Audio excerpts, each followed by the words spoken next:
Welcome to Literally Books, the podcast. I'm Lindsay. My name is Magda. And this is our year-end wrap-up, our very last episode of 2024. 35 episodes this year. Crazy. Yay, yes. This is when Woo-hoo. editor Lindsay will edit some claps. Yay.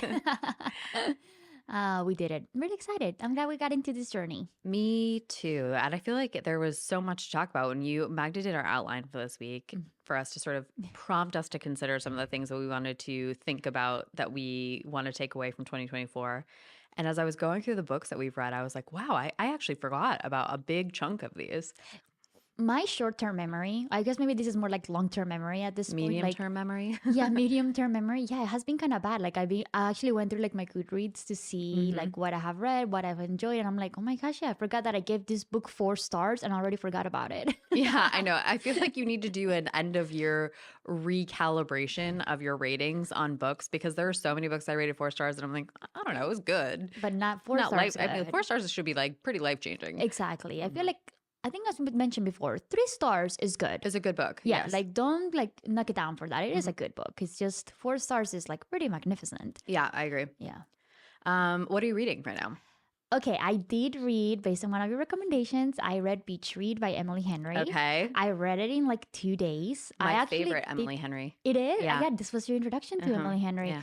It was really good. I think this book has one of the best female main characters fights that I have ever seen. There is a fight that they're kind of arguing against their feelings and stuff. And you're right, the maturity that these 2 people have and how they kind of air out their issues was so well done. And I'm one of those that kind of always squirm away from the fighting of between people. I don't really like that. Yeah. And this is I loved it. And that's something that I don't really, it's something that I would really take into consideration. Oh my gosh, that was the best fight ever. No, but this one really does have one of the best arguments from the perspective of some couples. So I really enjoyed it. It was really great.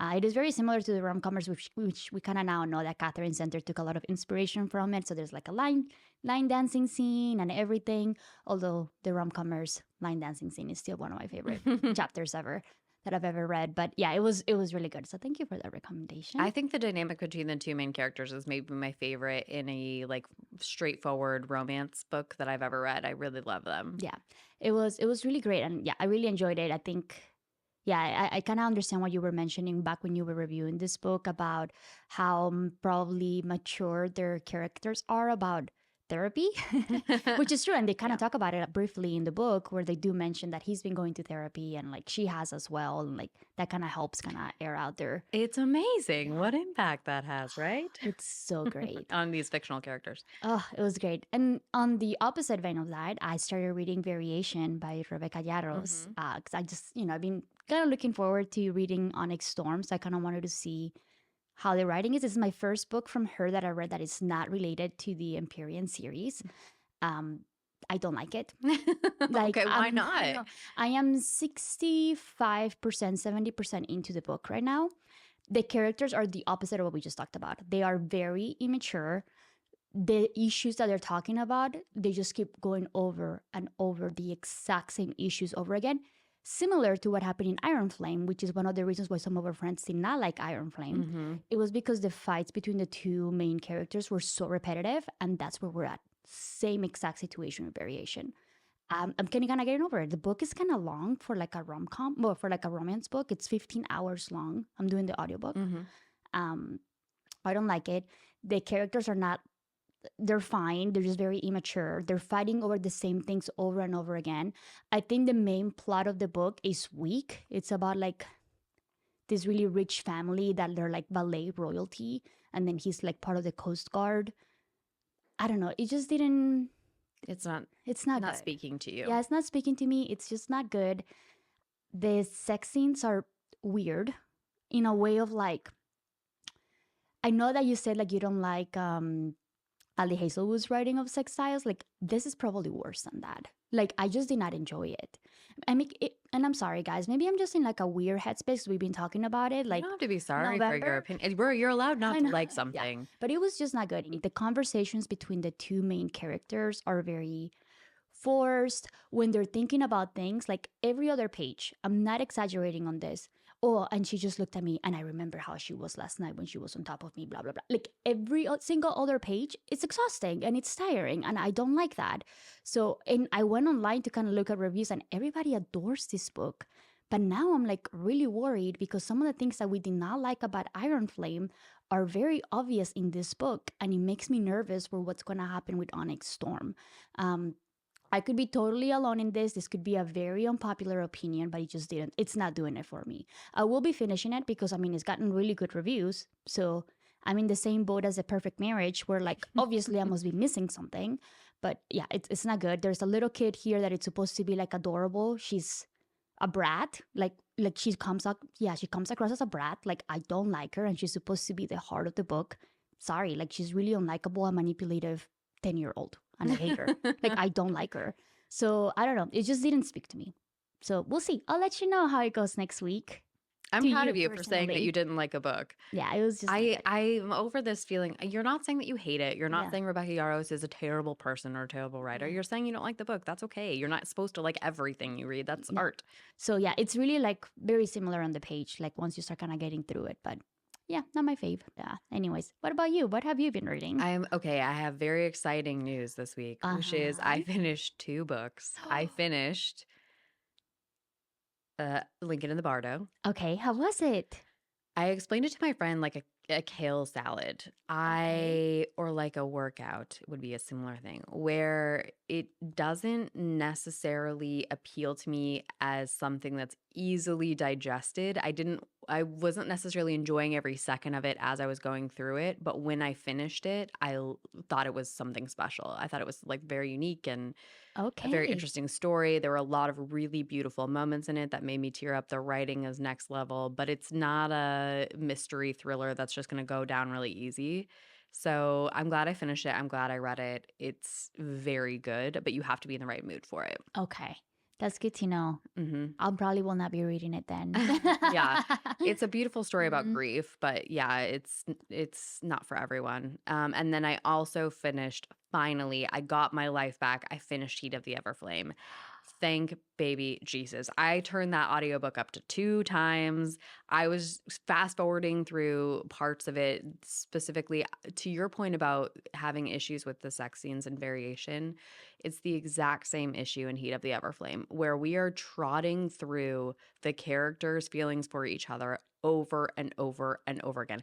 Every single time they're doing anything, they're grabbing each other, they're nibbling at each other's ears, they're Mm. thinking about the last time that they had sex. I'm just like, yeah, you've established that these characters like each other. There's a point where they're talking to the female main character's mother and they're like they've just separated from having sex against a tree. And you're like, this is an odd choice. She's right there camping in your campsite. I I'm a little sad because I feel like Penn Cole oversold the book to me. I was very interested in the series. I very much like the writing, and now I'm done with it. I don't know if I want to pick up the last book. I've heard very similar sentiments from other like book podcasters too, where they're just like, we're done. Like, we just can't do it. It's really long. It's getting really repetitive, and we don't know if we're gonna be doing the Mm-mm. next one too. So I think it's a pretty common feeling right now. So I'm wondering like if Penn Cole, the writer, is kind of seeing some of this feedback and potentially is going to edit some of the things. She needs an editor. It's far too long. Yeah. So yeah, I'm very glad to be finished with them. And then I picked up 2 new books this Ooh. week. I started Amy Tantera's Listen for the Lie on audiobook. I have that one on my TBR. I cannot The wait. audiobook is fantastic. I'm going to recommend it in audiobook form because she mentioned this during Texas Book Festival. There is a podcast element of it, and they incorporate the podcast as an end cap to every chapter. Love that. And it's edited exactly like a very good podcast. It sounds like Criminal or something like Mhm. that. It's really, really good. I If love you it. like that, I think you should read None of This Is True then. Because I also did that one as an audiobook and it also has a podcast element Oh, into it and it's okay. crazy and it's so good. I do remember you telling me that, and then I couldn't remember Yeah. if it was this book or another one. Okay, I Mhm. will totally check that out. And then I did start Orbital, which won the Booker Prize recently. How do you like it? It's amazing. Okay, I cannot wait. I do want to read that one It's as well. very short. I am probably only 50 pages into it, but I'm like a quarter of the way through the book. It'll fly by, but I'm loving it. Oh, I cannot wait. Yeah. Oh, I'm so excited that you started reading that. Yeah. I'm over here like stuck with Rebecca right now. I know we've been chained by these books for weeks.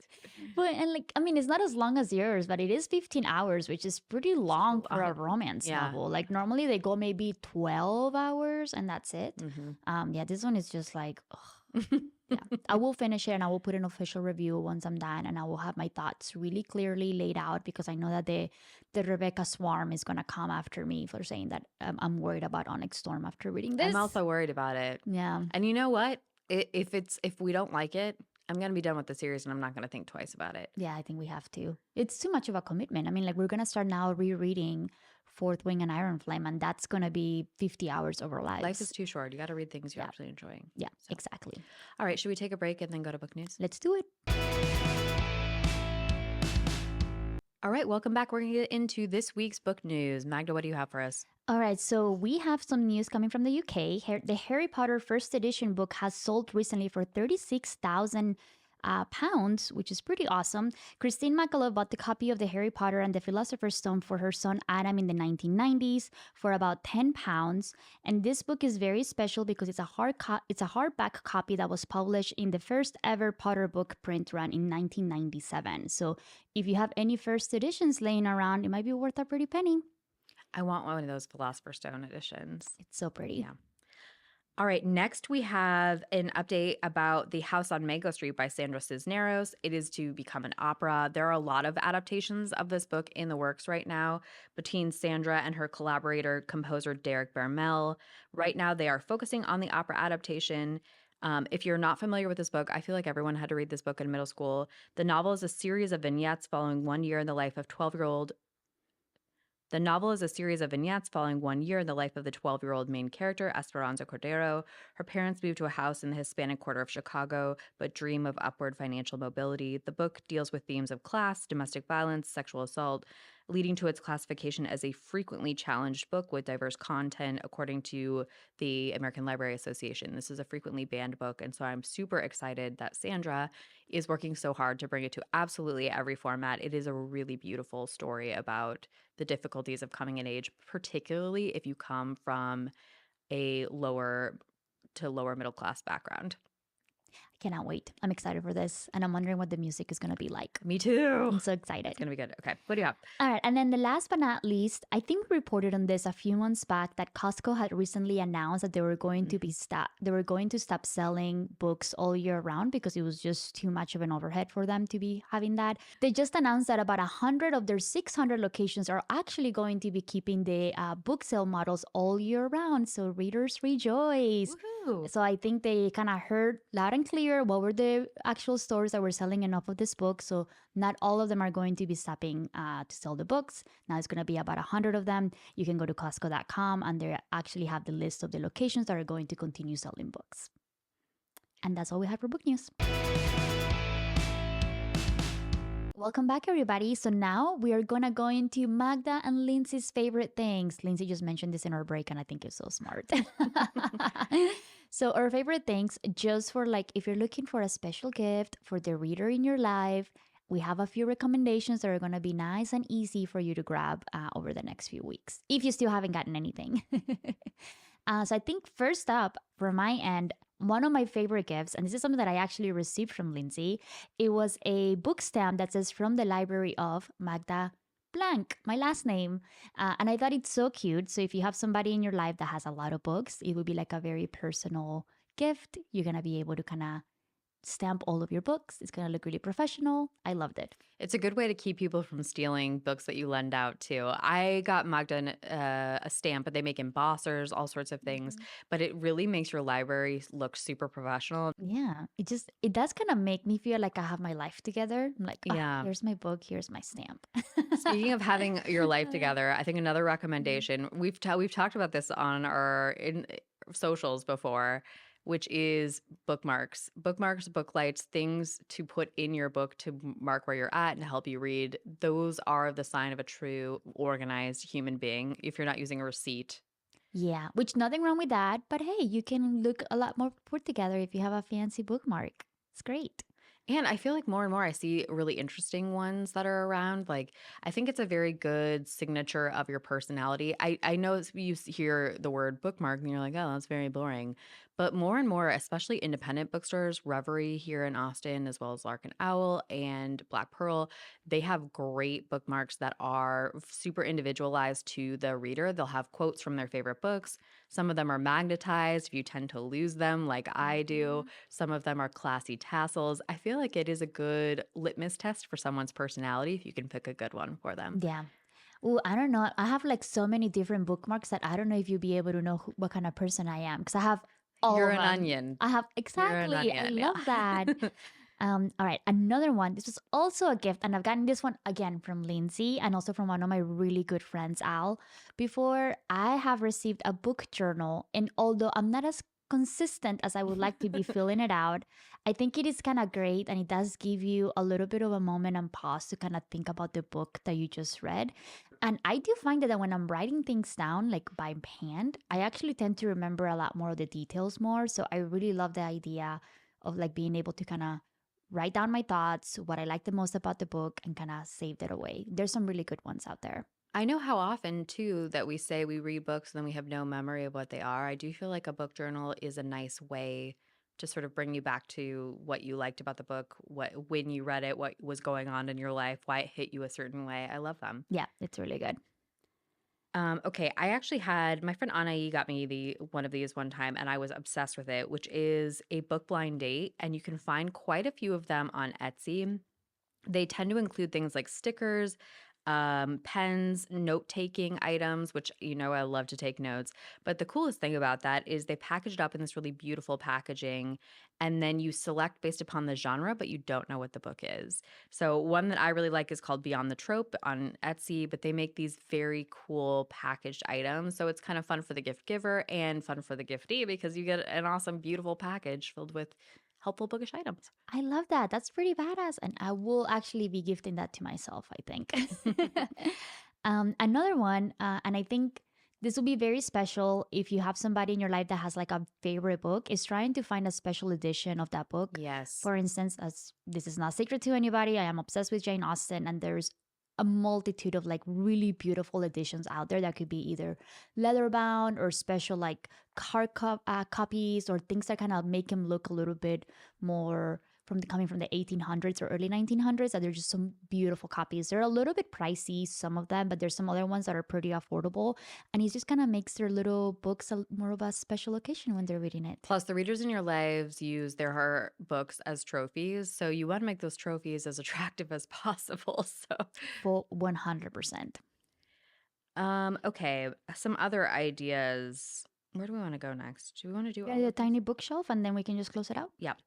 Okay, and then the last one I think we'll talk about is something that Magda and I encountered at the Texas Book Festival. We're going to shout them out. They're called Books by Britain, and they make miniaturized bookshelves of your favorite books. So you can go and request a specialized version with books that you specifically want, but they have all sorts of themed versions with Sarah J. Maas books or sci-fi books or all sorts of them. They're very adorable. They can sit on your shelf as a little miniaturized trophy of all your reads. Yeah, and we'll post some pictures of them and videos. We took a lot of them when we were at the Texas Book Fest. Yeah. They are it's adorable and it is such a cute gift. Like I'm actually also getting ready to place an order for mine too because I want to have like very special books that I want to have out there. It is very cute and it's gonna look so good in your bookshelves. So we'll link all these in the show notes and hopefully you can get those for the bookish readers in your life. All right, we'll be right back. All right, welcome back to our year-end wrap-up. We're going to go through our top 3 reads of the year. Magda, what's on first on your list?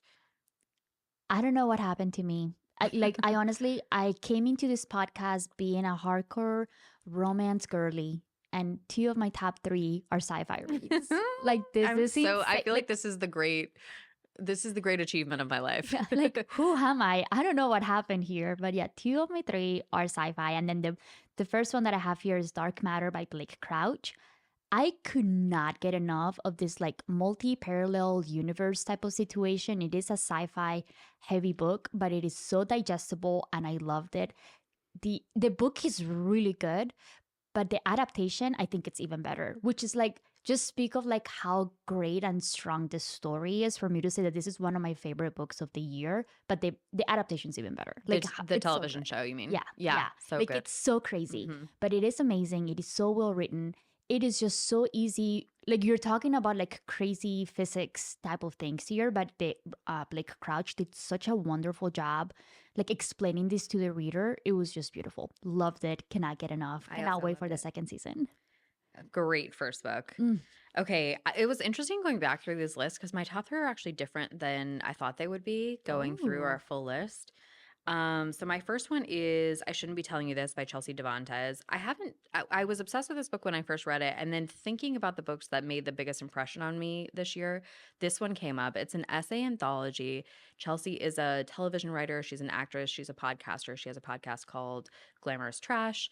I'm really obsessed with it where she reads female celebrity memoirs, but the theme of the book and the theme of her podcast are very similar, which is often about how women's stories are underrepresented or underappreciated in society. So this is the book about her life, and each chapter is named after a woman who has impacted her life. So she has one named after her mother, her mother-in-law, her college best friend, all of these people, and each is a detailed story about a moment in her life. She deals with themes about domestic violence, about female friendship and female friendship breakups, about being in the television industry, the writing industry. I loved it. It has everything that I love about a book. It has childhood trauma, which I love. It's just a really great read. You have been talking about this book for a while, so I totally believe it that this is one of like an important read for you for the Hmm. year. I loved it. It's still one of my favorite episodes when you were doing the review for this book, and and I think you mentioned something like she could have just printed out a blank page book and it would have been my favorite. I know. I loved it so much. It's funny Uh, because I think some of it, I know I'm totally influenced by who she is I as a love it. person. But I mean, it's just somebody that has like a strong influence on you, and like Yeah. I think that's a good thing. You have somebody that you're truly connected with, and you probably have shared experiences, so it has like a really big impact on your It life. is shared experiences. Like, I Yeah, think you and I are friends for the same reason. Like, we come from pretty specific backgrounds. And I feel like that is going to bond you to a person really. And this is like, a stranger. exactly. But I do feel bonded to her because I'm like, it's an immediate frame of reference to access all of the stories in the book. Cause you're like, I know these people, I know this life. Yeah. And I would have a very similar reaction. So it's really easy. It's narcissism really. Cause I'm like, oh, it's just like my personality reflected back at me. But I mean, I feel like you're pretty open and honest in accepting that because I know that everybody has a level of narcissism. It's just a matter of like who accepts it or not. Yeah. We all have it. So It's don't so feel bad true. about It's that. like when I say I really don't like someone, it's like because they're exhibiting traits about my personality that I don't like. Oh my God, I love it. Anyways, what's your second favorite book of the year? All right.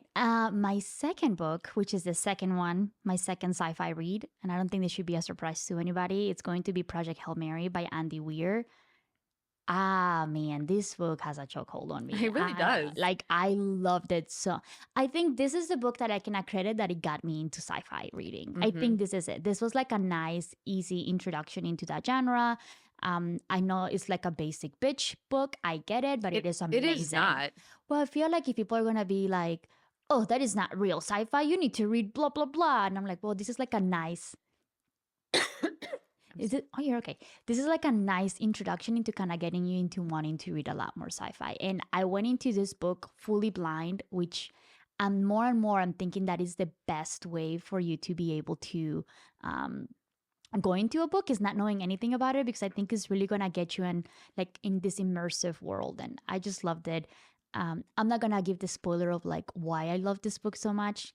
Go listen to the last episode if you want. If you haven't read it, I'm not gonna spoil it because I really do want everybody to go read the book and really learn about the twists like without any sort of like background information. It's hard for me not to put this on my top three too because I really enjoyed it, but I wanted us to not overlap. So I can Mhm. co-sign this book is very, very good. Stamp of approval.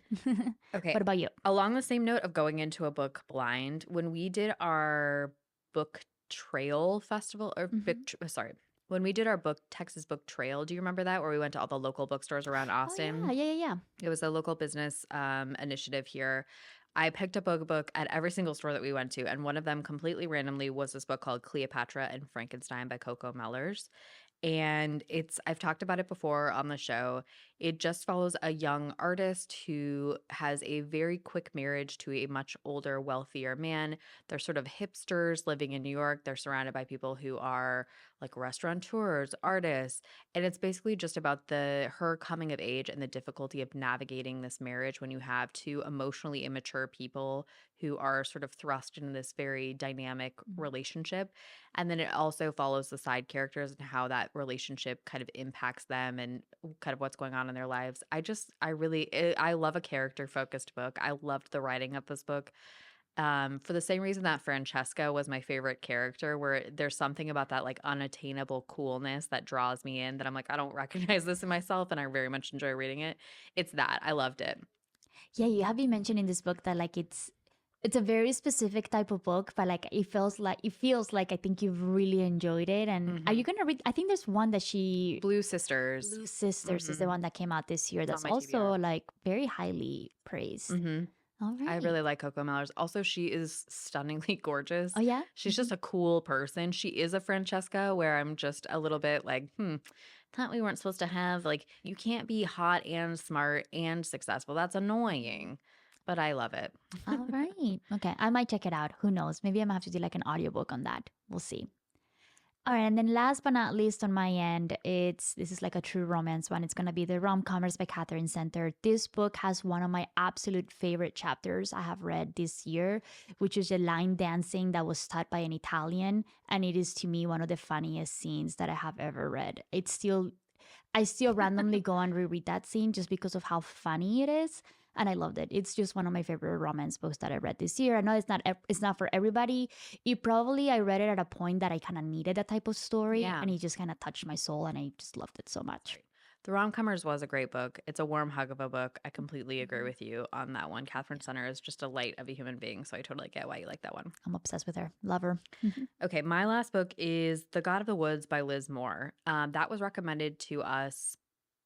Who? By Michelle from Bibliovino. Yes, that book was recommended to us by Michelle from Bibliovino on Instagram, and it just scratched an itch for me for something that encompasses all of my favorite things. It's sort of a mystery book about a murder that takes place. It's in the 70s. It takes place at a summer camp, a wealthy summer camp.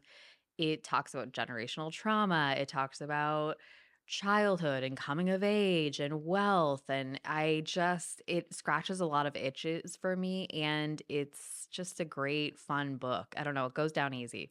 Yeah, it was really good. I really loved the multi POV. Also, some of the time jumps as well were pretty Yes. fun. I think like the author does it so well. Kind of reminded me a little bit of the Midnight Feast in that sense as well, because there's a Yeah. lot of like POV changes, a little bit of a mystery. But yeah, it was a really good read. I enjoyed it as well. Do you have any honorable mentions?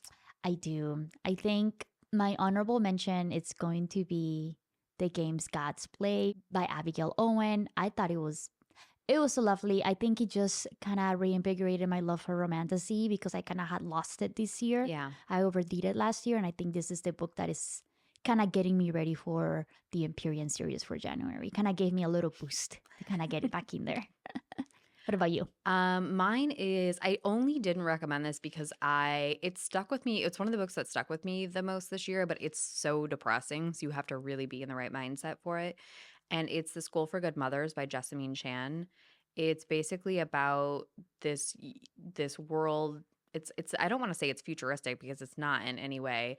It's basically a world in which parenthood is policed very heavily and people lose access to their children for minor infractions and they have to go to the school and their ability to keep guardianship over their children is dependent on their performance.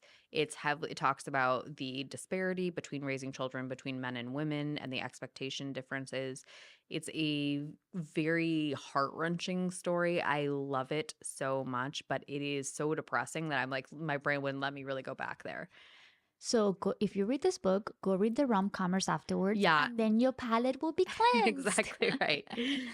Okay, should we take a break and then talk about what we're looking forward to most next year? Let's do it. We'll be right back. All right, welcome back. We are going to talk about our very last segment of the episode here to round out 2024, which is what we're looking forward to most in 2025. There are so many good books, movies, events that are happening next year, and I'm excited for it. Okay, what are you most excited for? What's first on your list? I think I'm gonna start in like chronological order. Chronological order. I love Yeah, that. so I Okay. love it. So I think Mickey 17, it's the book. It is a book written by Ashton Edward that was released in 2022. And now the movie adaptation is being released in January, which the movie is called Mickey 7, which I haven't read the book, but I've seen the trailer for the movie and the synopsis for the book, and it just sounds so amazing. Just a quick synopsis of it. The space colonist Mickey Barnes, aka Mickey 7, tries to survive in a beachhead colony on an alien world. The job he reluctantly signed up for is to be expendable, undertaking all of the most dangerous tasks necessary for a mission to colonize the ice world of Niflheim. Hopefully, I'm pronouncing that correctly. But anyways, the movie is going to be starring Robert Pattinson, Naomi Aki, Stephen Yeun, Toni Collette, and Mark Ruffalo, and it is directed by Bong Joon-ho. Which it makes me so excited because Bong Joon-ho makes beautiful, interesting movies.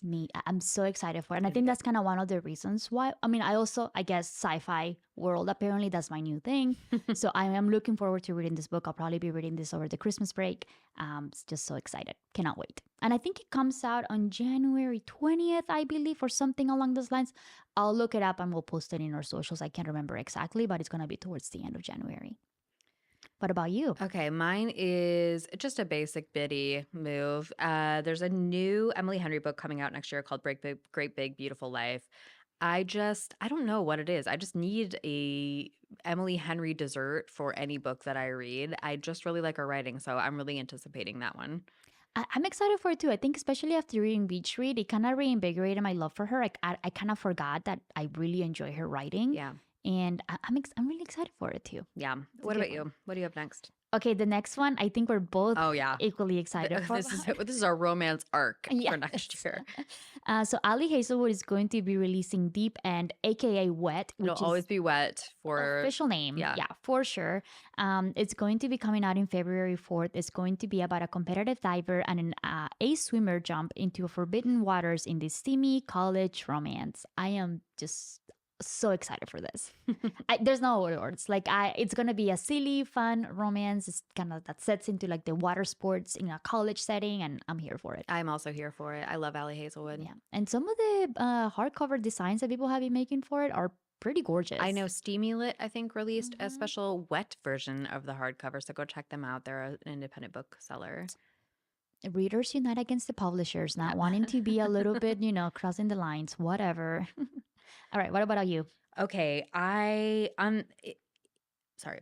Following up on your conversation about your favorite books, the Dark Matter season 2 comes out next year, and I don't know if you knew this, but Recursion, the second book in that, I think it's the second book in that series. Know if it's like a second book, but or it's just in the same universe. Kind of. It's also getting a television series, and the first season releases next year. No way. See, we can stay in the Blake Crouch universe for quite some time. All right, we might have to read the book then and kind of do an analysis on this, a play-by-play. Let's say exactly. Ooh, you just made my day, Lindsay. I'm so excited. I know. Okay, very cool. The BCU expands. Blake Crouch, if you're listening, because of course you are coming to the podcast, please, we want to talk to you about everything. All right, next up, I think we're both very equally excited about this too, Project Hail Mary, because we just oh my gosh, as I am. The movie is going to be coming out next year. We're going to be going to the movies together. We're going to be doing a whole thing about this book, about this movie, so I cannot wait. I am still very skeptical of Ryan Gosling, but I'm so excited to see if he changes my mind. Yeah, I was pretty okay with that in the beginning, but then as time went on, that we started recommending some other people, I'm like, oh yeah, maybe like some other people might have been better. But I'm gonna keep an open mind. It might be great. Who knows? I think it's gonna be great. Yeah, I'm excited. I'm so excited because The Martian was really good, which is an adaptation of one of his other books. So one of my favorite movies. Anytime the movie comes on, I'm like, yeah, I'm gonna have to stay here for 2.5 hours and watch this. Doesn't matter. It's really satisfying. And I think I love a book where I was just talking to my husband about this yesterday. I think one of the reasons that we love that book is that it's so relieving to see someone just go through an incredibly, like literally a life-threatening event and just say, okay, I'm just gonna take it one tiny problem at a time. And I'm not good about that. So reading someone else do it, I'm like, okay, it's possible. You just gotta attack the next thing and then the next thing and then the next thing. And it's really satisfying. I don't know. Like my tias, my aunts always have this saying about when you have a big problem, like, how do you eat an elephant? I'm like, I don't eat elephants. And then they're like, No, well, you eat it one bite at a exactly time. right. Yes. My family also uses that expression. It's funny. I'm like, I guess it's like an expression, but every single time I go visit them, they always have the same advice. And I love it. See, we come from very similar family do. backgrounds. All right. We cannot wait for that one. What about you? What's your next thing? Okay, I'm going to say this very tentatively. And because I'm excited to see where this is going to land us in how we move forward, which is the release of Onyx Storm. I think for me, this book is going to determine whether or not I can continue on with the Empyrean series. Because I think I liked Iron Flame. I loved Fourth Wing. But I think I'm waiting for progression with the characters that if it doesn't happen in this book, then I will have the benefit of having loved a couple of books and setting them aside. And if it's amazing, then I'll have one more thing to look forward to. I completely understand, especially after reading one of her books right now, that it was very similar to Iron Flame. Some of like the dynamics yeah, between that the characters. exactly. Yeah. It's just not my thing. I'm a little hesitant for it now, but I am excited for it because I think that was one of my favorite events that we did last year was the midnight release party. Yeah. We met really amazing new friends in those book events. It was just such a fun experience. I'm really looking forward to that because I think it's going to be a full week where we're just going to be, with the community, like everybody getting really excited about it. But I am very nervous of embarking into a 30-hour audiobook or however many pages, like 1,000 pages book. I have no idea how long it's going to be. It's that meme, that Tyra Banks meme of like, we were rooting for you. we need you to pull through, Rebecca. We need you to pull through. Yeah, I'm really nervous. I just do not want Violet and Satan just to keep arguing about the same things over and over and over again. Like, please. Well, I know that they're like 19-year-old or whatever, But so like, it tracks. we get the idea. Yes, they're emotionally immature. Let's keep going. Let's keep it trucking. Yeah, move it along. we know. So we'll see. But I am excited. I think it's gonna be a great event, and just kind of getting to hang out with everybody that is excited for this. It's gonna be so we can be hot and cold. Yeah, exactly. It'll be fine. Open minds. Yeah, open hearts. Don't lose. No, what's it? How does it go? Clear eyes, full hearts, can't lose. Can't lose. Don't lose. Wow, I did not watch Friday Night Lights. I can't even remember my age sometimes, but I remember that. Oh God. All right, and then one of the other things that I'm very well. Wait, actually, do you have any other things? No, we talked about let's do the things God break and wicked, and then we'll be done. Yeah. Okay, and then the other thing that I'm really excited about is The Things God Break by Abigail Owen. So we just kind of talked about that. Well, it was one of my favorite books this year. That's an honorable mention. It was really, really good. So I think her second book is going to be coming out at the end of next year, and it's going to be called The Things God Break, which I am so excited. And check out Abigail Owen's Instagram because she just released the cover, and this is another one where it's a beautiful cover, sprayed edges. If you're looking for a trophy, these are the books to put on your shelf. They are the content is solid and they're beautiful. It is a gorgeous book. It is one of my favorite books that I own, honestly. It's really beautiful. Agree. All right, what about you? I think this is our last thing that we can both just tying out from our last episode. The thing that we're most excited about for next year, not most excited, but extremely excited for is dun, dun, dun, dun, Wicked 2. Wicked Part 2. Oh my God, I'm so excited. I cannot wait. I know I did not cry. We did not cry on the first one. No. I know I'm going to be crying on the second one. Based on like what I experienced in the Broadway show, the second part to me is going to be a lot more heartbreaking. It's going to be a lot sadder. It's going to be darker. I'm just so obsessed with it, and I cannot wait for the music. I cannot wait to see more of Cynthia, Ariana, Jonathan. It's just going to be great. The first one, I have never been so quick to repurchase a movie ticket after seeing that one. And here's what's so funny. So my husband's was like, I don't want to go. I don't like musicals. I don't want to go. And we came back and I've been singing the songs around our house. And then, of course, they're like all in the zeitgeist. The commercial comes on. And so the other day I'm like getting ready and I hear my husband in the kitchen, popular, I'm gonna be popular. And I was like, yeah. It's okay. that good. Yeah, it's a little earworm. You told me that you don't like musicals, and here you are singing every damn song from this musical, and you haven't even seen the movie yet. It is so good, you guys. Like, if you haven't gone watch, I'm sure everybody that listens to this has seen it, but like, if you haven't, go run, watch it. It is amazing. It lives up to the hype completely. And when we say we didn't cry, it's because maybe we were all cried out from the week before, but It's very moving. It is so solid. I have no notes. Yeah. No notes. I think we both kind of came closer to the dance montage when Alphaba was coming into it and like everybody was judging her because she was wearing her hat. Yes. And you know, we have like a pretty moving moment between her and Glinda at that time. And I think that one, to me, that was my favorite moment of Yeah, the movie. So I I got a agree. little teary eye, but that was it. I do love it that it's pretty beautiful. Like it's just about like two strong women that I like how they're building their friendship on their first part. The second part is a little bit more heartbreaking, but I thought that was kind of beautiful. But I can kind of see it. I think it'll be kind of fun to see a little bit of a fan fiction where they're together. Who knows? That's my totally Yeah. random thought. Anyway, Yeah, it's so I good. can totally see that, honestly. That would be kind of fun. You know. Yeah. Okay. Ah, It's been a good year. it's been a really good year. I think just to kind of reiterate what you mentioned last week, we are very thankful for all of you guys that have listened and have kind of embarked in this journey with us. I am thankful for Lindsay, who does all of the heavy lifting with the editing and being my favorite co-host I've ever had. It's been great. My one That's and only. that's like It's what my been mom great. says, like, you're my favorite youngest daughter. Like, thank Yeah. you. Okay. No, 'Cause I but you love are my favorite co-host. Okay. You're a good friend, and it's just been such a fun experience, and I cannot wait to see what next year brings us. I completely agree. And ditto, of course. Mhm. And there is no heavy lifting. It's all just, It's been fun. yeah, a rising tide lifts all boats, Yeah. as they say. So And you know, guys, we already started working on our schedule for next year, and we're pretty book solid for like the first 3 months. I am extremely excited about next year because I think we're going to have a lot of really interesting guests on. We are really switching up our topics and digging into things in the book community in addition to books that we love reading. So I think it's going to be a great year. Yeah, and you know, I'm just kind of thinking out loud. We might actually maybe put like a tentative schedule out there, and then if you guys have like any like ideas, suggestions about things that we should be covering next year, please let us know. Go check out our website. You're able to kind of submit us and send us information, feedback, things that we should be covering it. We are all ears because we want to hear it all. And opinions too. If you disagree with something that we say, you want to change our minds, I want that. Change our minds. Yeah, I love it. Come, fight us. Not Maybe not fight us. No, we don't work out enough to do that, but it's fine. Anyways, I think this is gonna wrap up our last episode of the year. Yes. So Happy holidays, happy holidays. happy New Year, Happy New Year. and thank you for listening to Literally Books, the podcast. Where we say what we read. And we mean what we say. Bye.